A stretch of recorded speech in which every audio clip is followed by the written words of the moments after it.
Okay, so it is time for my May 2020 wrap-up, and I'm pretty excited to be presenting this wrap-up to you guys. I remember when I filmed my May TBR and how excited I was for that, but there's just no way I could have predicted that this month would have gone as well as it did. So let's take a look at the stats, shall we? Because the stats don't lie. So let's have a look.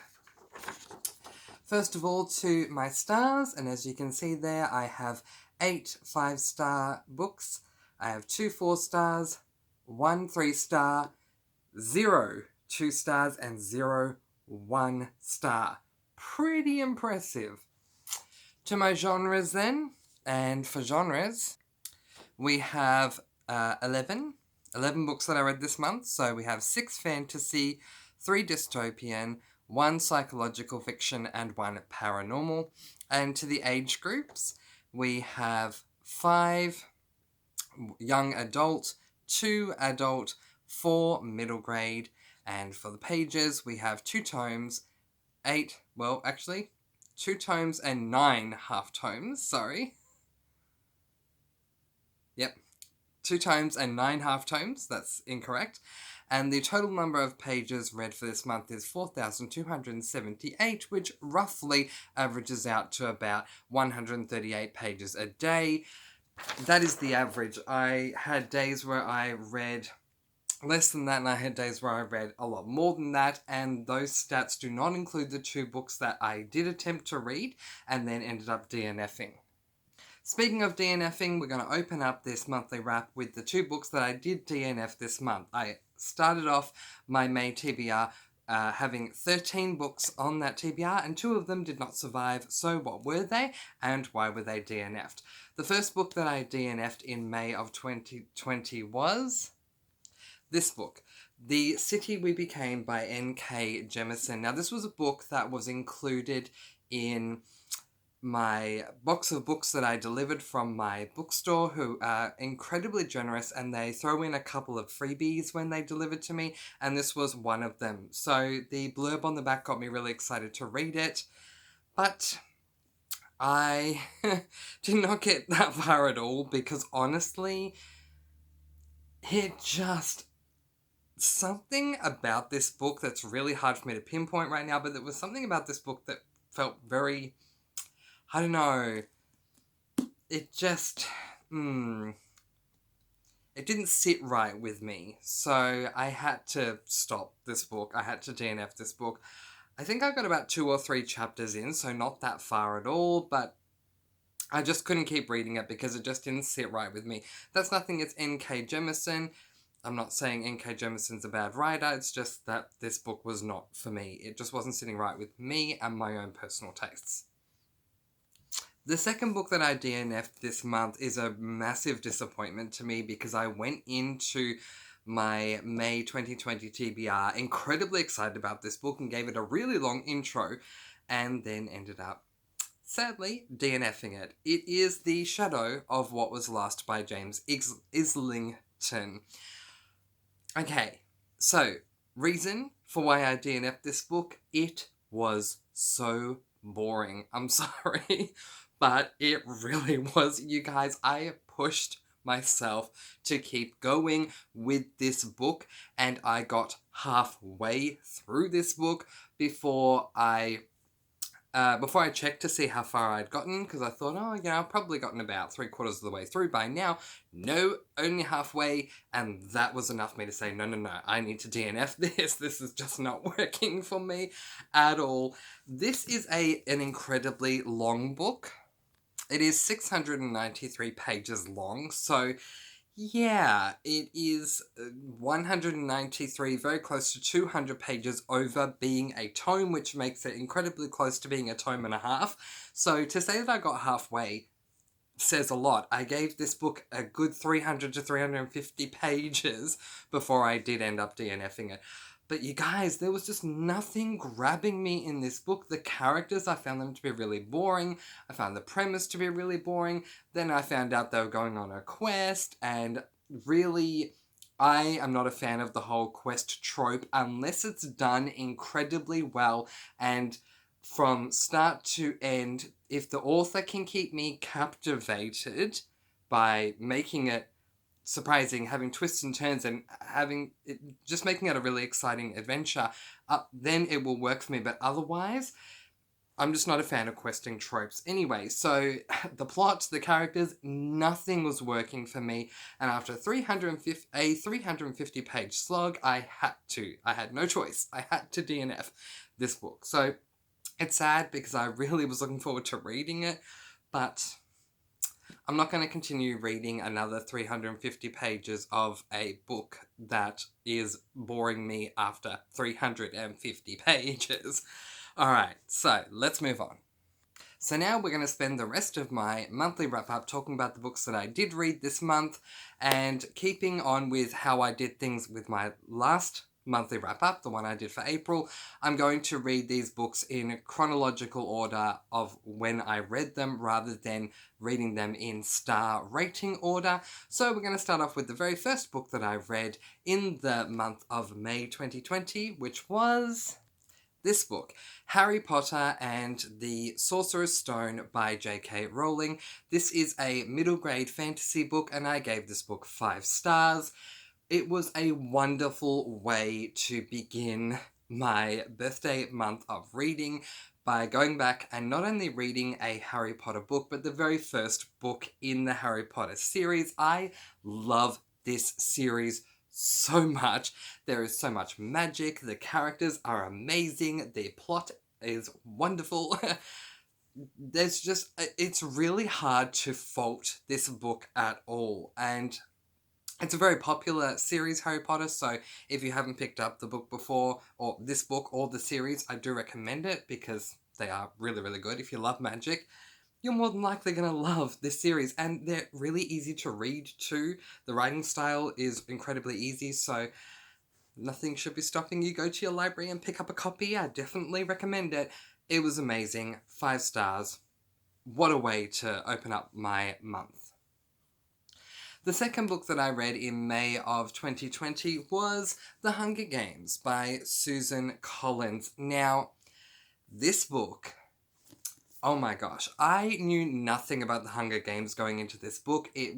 This series is an incredibly popular series, and very recently, I think about a week or so ago, Suzanne Collins brought out her 4th book in the Hunger Games series, and it's pretty much been a popular series since it came out, but there was just way too much hype as far as I was concerned, and I just didn't want to get on the bandwagon. But once the hype started coming down, I thought, maybe I'll give this a go.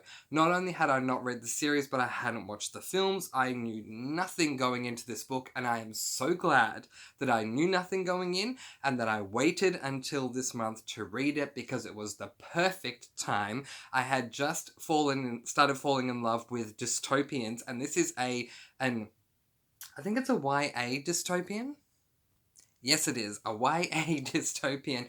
I just started falling in love with dystopians with a series that I'd started reading the month before, and oh my gosh, I love the world building in dystopian books. I love the class and caste systems of dystopian books and getting to explore them. Oh my gosh, and it was great in this book. It wasn't by any means the biggest thing that happens in this book, but it was really amazing. Very quick premise: this book follows our protagonist Katniss, who who is, as with her peers, they live in a dystopian world where all the names of the children are placed into a drawing barrel, the girls in one barrel, the boys in another. The world is split into 12 districts, and each district has its own set of rules that make the world work, which is why it's a dystopian, and Katniss lives in the lowest district, District 12.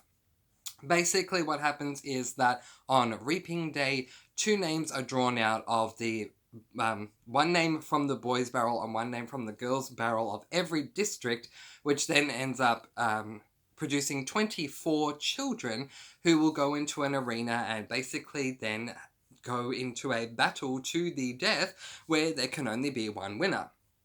Katniss, our protagonist, her name is not drawn out, but her sister's name is, and Katniss ends up volunteering to take her sister's place and go into the Hunger Games for her, which is allowed, and so that's what she does. This book was so well done.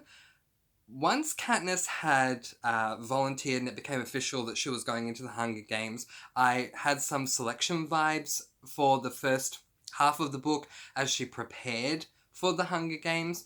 But once we got into the arena, it was such high action and oh my god, it was so action-packed and high stakes and just so good that no surprise at all if you haven't seen my June TBR. The second book in this series is on my June TBR and I will be reading it. And also, it shouldn't surprise you that I gave this book 5 stars. So good. Highly recommend, especially now that the hype has calmed down, or especially now that the 4th book is out. And if you want to read this series, I recommend it. It's really, really good. So to the 3rd book that I read for the month of May 2020, and that was this book, The Elite by Kiera Cass. This is the 2nd book in the Selection series. I read the first Selection book in April and loved it so much and gave it 5 stars. Basically, the first book in this series follows the protagonist on the main cover, on the main character on the front cover, America Singer, who has been drawn in a lottery kind of way to take part in a bachelor-style thing, competition, that is set in this dystopian world's castle. And so instead of it being just a standard gentleman who's the bachelor, in this case, the bachelor is the prince. And so he started off with 35 girls, and whoever he ends up giving his heart to at the end will marry him and become a princess. But the first book was so much more than that, and as is this second one. The first book was so much fun to read. This second one, Kiera Cass had moments where she went there. Oh my god. I was reading this book and really expecting it to be so much fun like the first one, and then things happened. Oh my god, and she really went there. So I will say that if you are thinking of delving into this book, the first book in the series, great, it's a lot of fun. But if you're planning on going into the second book, I am going to give you a trigger warning. There are 2 moments in this book that deal with violence, and if that's something that will trigger you, I just want you to be aware of this, because I was not aware of this going into it and didn't think that was going to happen. But aside from that, it was amazing. I'm falling in love with Kiera Cass. I haven't read anything outside of the first book and this one of hers yet, but I love her writing style. I love this story, and absolutely the 3rd book in the Selection series is going to be is already in my June TBR, and this got 5 stars. The 4th book that I read in May of 2020 was Harry Potter and the Chamber of Secrets by J.K. Rowling. This is a middle grade fantasy, and it follows Harry Potter in his 2nd year at Hogwarts School of Witchcraft and Wizardry. And the premise of this book is that a house elf, a creature known as a house elf by the name of Dobby, shows up in Harry Potter's bedroom at the very start of the book, warning Harry Potter that he must not go back to Hogwarts School of Witchcraft and Wizardry this year because there is a plot where terrible things are going to happen. It's Harry Potter. It's amazing. I could gush, but I have a review, so you might as well check that out. I'm even calling it the Harry Potter section of my playlist. So go check out my playlist. Go check out my Harry Potter reviews. They're all there. It was amazing. It got 5 stars. So happy that I read Harry Potter this month. The 5th book that I read this month was this one, My Dark Vanessa by Kate Elizabeth Russell. Okay, so this is the Australian or UK or, I don't know, cover. It's the non-American cover.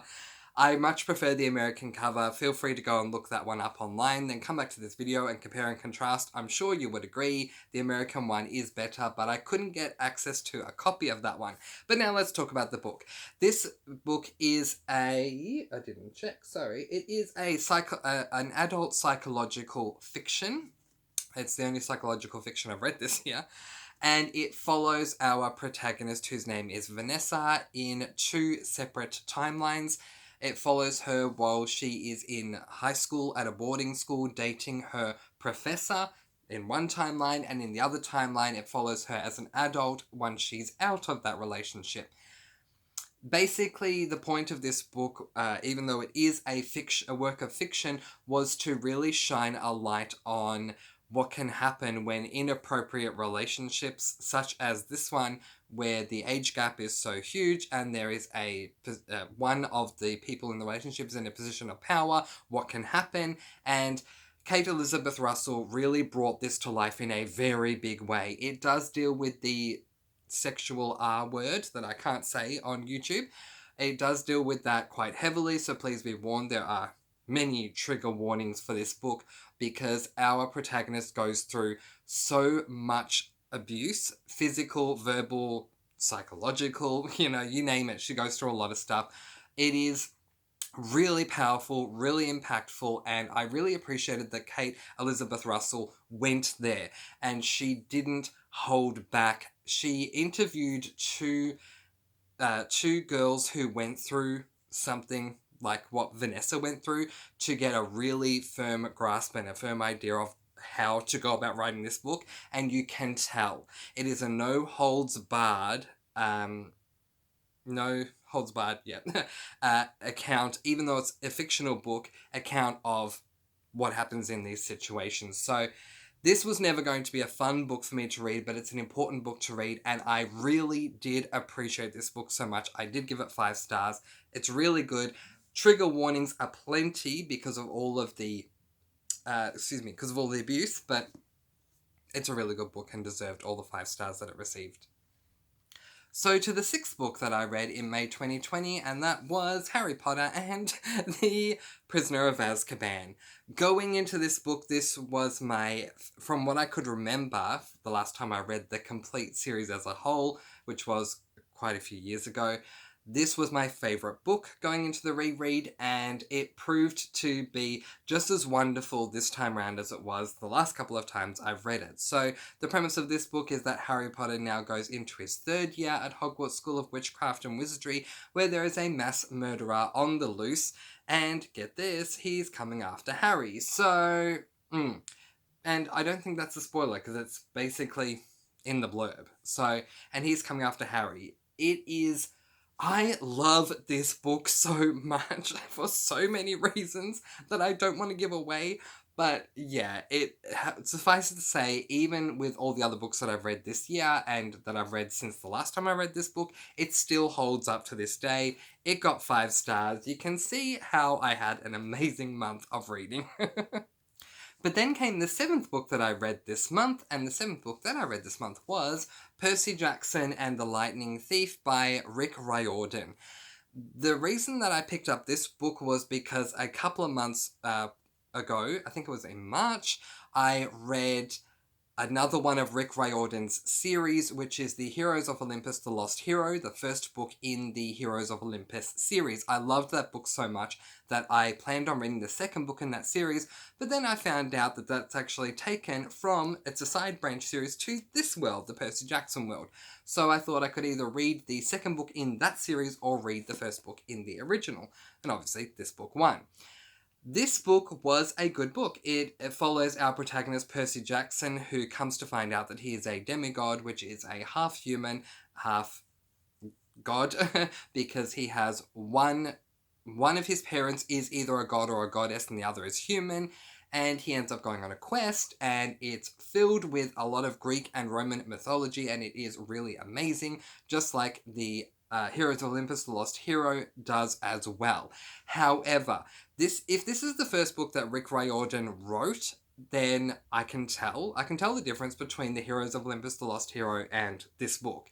And there were some lulls in this book that I really did not appreciate, but on the whole, I still enjoyed it as the book that it was. So I ended up faltering for the first time in the month by giving this book 4 stars, which is still a really good rating, but considering that the rest of the books that I've shown so far had 5 stars, this was the first stumble for me this month. 4 stars, it's a good book. If you're into Greek and Roman mythology and you want to see that playing out in a fictional book series way, you won't regret picking up Percy Jackson and the Lightning Thief or The Heroes of Olympus, The Lost Hero. Rick Riordan clearly has done a lot of research on Greek and Roman mythology, and he knows how to piece and parcel them out throughout his books in a way that makes them so intriguing. It was a great read. It was 4 stars because there are some lulls in it.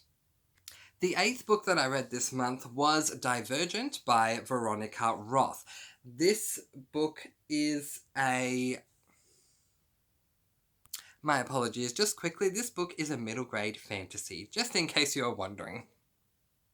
Young adult dystopian book, and I have seen the film quite a few times because I loved the film, but I'd never read the book before, and oh my god, I love the film so much. So my hope going into this book, because if I've seen the visual adaptation of a book first, I've had times where I've enjoyed the original source material and times where I haven't. So I went into this book really hoping that I would like this because of just how much I cannot understate that enough. I love the film, but I love the book more. Oh my god, the book is so much better than the film, and I love the film.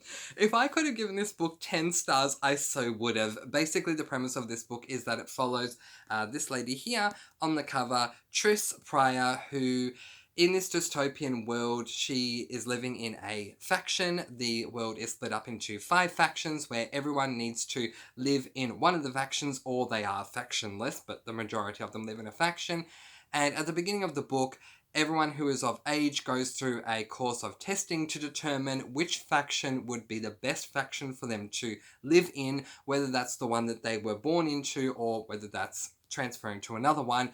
But then on the actual day when it's decided where they're going to go, where the kids when they come of age are going to go, they actually get to decide it themselves. So the test itself is just a recommendation. Hey, this is what we think.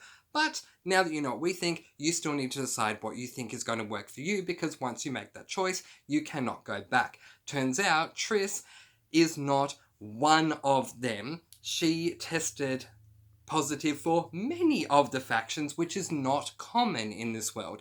And they call that being divergent. And it's something that Tris is told by the lady who tests her. It's something she should keep secret because people will want to kill her, because in this dystopian world, it's not, well, ideal for someone to not have a one frame of mind focus for their one faction. So, oh my god, this book is so good. The film is amazing. The book is better. 5 stars. I don't think I can say any better than that. I will definitely be reading the second book, Insurgent, in June, and I can't wait to continue on with this book. 5-star book. It's amazing. Let's move on. The 9th book that I read this month was Harry Potter and the Goblet of Fire. I went into this book with huge reservations because I do not like the film. Despite the fact that I've read this series many times, I had not read Harry Potter and the Goblet of Fire for a while because the film really destroyed the book for me, and I started thinking that because of how bad the film is, the book is also as bad as the film, and I should not read this book anymore. I am so glad that I read this book this month, and I am so sorry, J.K. Rowling, and I'm so sorry, book, because this book is so much better, and Mike Newell, shame. Shame, shame, shame. Yes, Mike Newell, I'm pointing at you, shame. You did this book such a disservice with the film. The film is horrible, and it gets so many things wrong, but I spoke about all this in my review of Harry Potter and the Goblet of Fire in my playlist in the Harry Potter section, so go and check that out. The book is amazing. Oh my god, I couldn't give this book one con.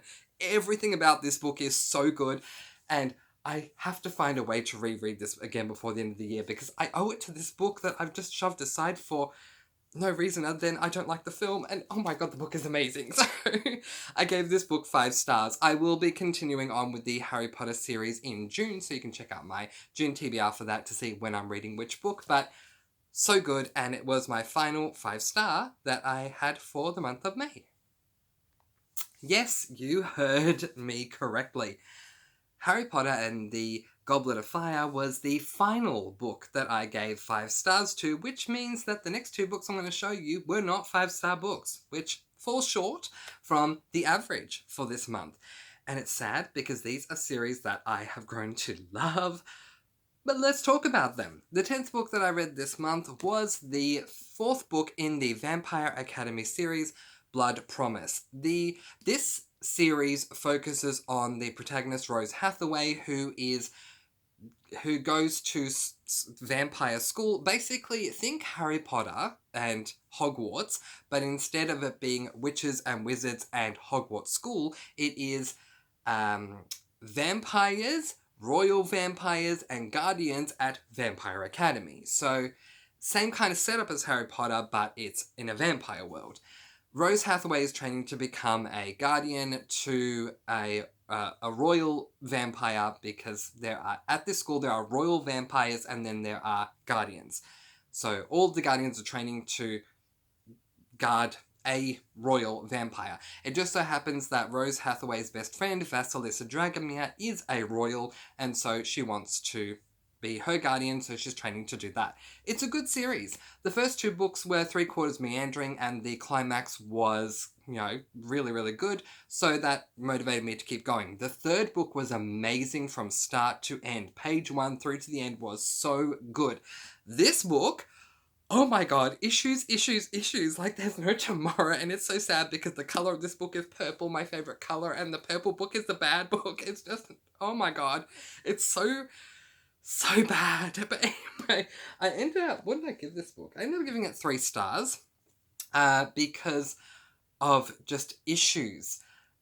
The book starts off with the protagonist going on a quest, and this quest was determined at the end of the 3rd book, and she knows what she wants to do. She doesn't know where she needs to go to get there, but she knows what she wants to do, and she stumbles so much before finally getting to the point where she's doing the quest. And that may not sound boring, but trust me, it really was, until we finally get to the point of the book right at the end. And it's a letdown because you've waited all this time to get there, that you get to that point of thinking, oh, just get it over with already kind of thing. So 3 stars. It's fine. I'm not saying that I hated the book, not at all, but it just annoyed me for many reasons. I will do a review on this book tomorrow, on Monday, and I will talk about it more over there because I have so much to say. But considering that book 3, I gave book 3 5 stars and book 4 3 stars, it shows you that there was a decline in this book. Definitely.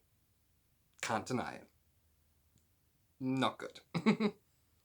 And the 11th and final book that I read this month, I literally just finished maybe 10 minutes before I started this video, so I don't have too many thoughts about it just yet, but I will talk about it when I do review it, probably most likely on Tuesday. And that book is the 4th book in the Mistborn series, Mistborn: The Alloy of Law by Brandon Sanderson. Okay. I love the Mistborn series, and now that I get what people mean when they say the Mistborn series, they're referring to the original first 3 books, the original trilogy, because the second trilogy, books 4, 5, and 6 in the same series, takes place 300 years after the 3rd book ends. So they are 2 separate trilogies, but they're both in the same series, different characters. But oh my god, it's more than that. Different characters, different setting. Most things are completely different in this book to the first trilogy, and that took a lot to get used to. It's not to say that this book isn't a good book. It is. Pretty much anything that Brandon Sanderson writes, I end up enjoying because he's a good writer, but it took a long time for me to really start getting into this book, and this book isn't that long. It's only 336, I think, pages long. So by the time I finally got into this book, there was only 100 pages left, and yeah. If you enjoyed the first Mistborn trilogy, you might like this book, because it's still in the same world, and there are still the same magic system still exists, and if anything, it kind of evolves a little bit, and the evolvement of the magic was really good. But there is something that is in this book that wasn't in any of the first three that I really didn't like, and I'm going to talk about that when I do the review, but it just really upset me. But anyway, so this is the Wax and Wane series, where the first three would be the Vin series, I guess. What I will say is, Wax is a great character. He reminds me, if you've read the first trilogy, he reminds me of Calcia a little bit. Not too much, but just a little bit. Kind of like a modern day Calcia, I guess. But Wane, his sidekick, is hilarious. Oh my god, I love his sense of humor and his dry wit and sarcasm, and oh my god, I couldn't stop laughing. And I don't remember the last time I really laughed with Mistborn, with the original trilogy, but I laughed so much with this book that it might as well just be called a comedy. But anyway, it was good. But here's the downfall. I ended up giving it, I'm just checking, 3 stars, which I gave Mistborn 1, 2, and 3 5 stars. So it's a massive decline to go down to 3 stars, because it's not, to me, it's not up to the standards of the others. But it's still 3 stars, so it was still okay. But that's where I leave that. And I'll discuss that more when I review this, which will be most likely on Tuesday during the week. So, these are the 2 books that I DNF'd this month. These are the books that I read in the first half of this month. And these are the books that I read in the second half of this month. All in all, despite the fact that there were some disappointments, particularly towards the end with Vampire Academy and Mistborn, which was really disappointing for me, I can't deny that having 8 5-star books, when in a month where I read 11 books, makes this the best month for reading for me so far. And I really do appreciate that, so I'm very grateful for that. But now it's time to say goodbye to May and hello to June, so let's jump right over into June, and I will see you during my midweek reading vlog, and I'll see you soon. Thank you so much for watching. If you've read any of these books and you want to discuss them with me, let me know in the comments below. Let's chat about them. In the meantime, I post videos every Monday, Thursday, and Sunday. Mwah! Thank you so much for watching, and till next time, happy reading. Bye guys. Bye.